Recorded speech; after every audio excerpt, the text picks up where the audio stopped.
అంటే ఒకటండి, ఇక్కడ ఏంటంటే రెండు కారణాలండి. ఇప్పుడు మన భారతీయ సమాజం కూడా అంత ఒక విజ్ఞతతోని ఆ స్థాయిలో మనం ఉండబట్టి వాళ్ళకి ఎన్ని చెప్పినా సరే, ఇప్పుడు వాడికి చర్చికి వెళ్ళినప్పుడు వాడికి ఎన్ని చెప్పినా సరే, వాడు బయటకు వచ్చినప్పుడు వాడిని అందరూ చక్కగా చూస్తుంటే, వాడి ఇంటికి తీసుకెళ్ళి సొంత మనిషిలా చూసుకుంటుంటే ఎక్కడి నుంచి వస్తుంది ద్వేషం? సో యువతల వైపు నుంచి కూడా కొంత, ఇప్పుడు వాడి ప్రపంచంలో కూడా కొంత కనపడాలిగా మనిషికి.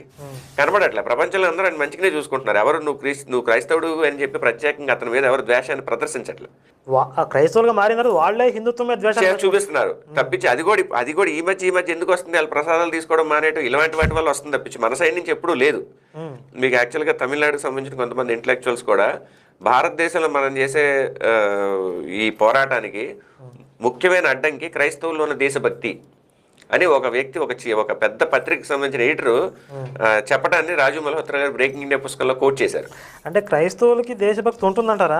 అంటే ఇప్పుడు అంటే ఒకటండి, ఇప్పుడు మీకు ఎట్లా అంటే, ఇప్పుడు మీ జనరల్గా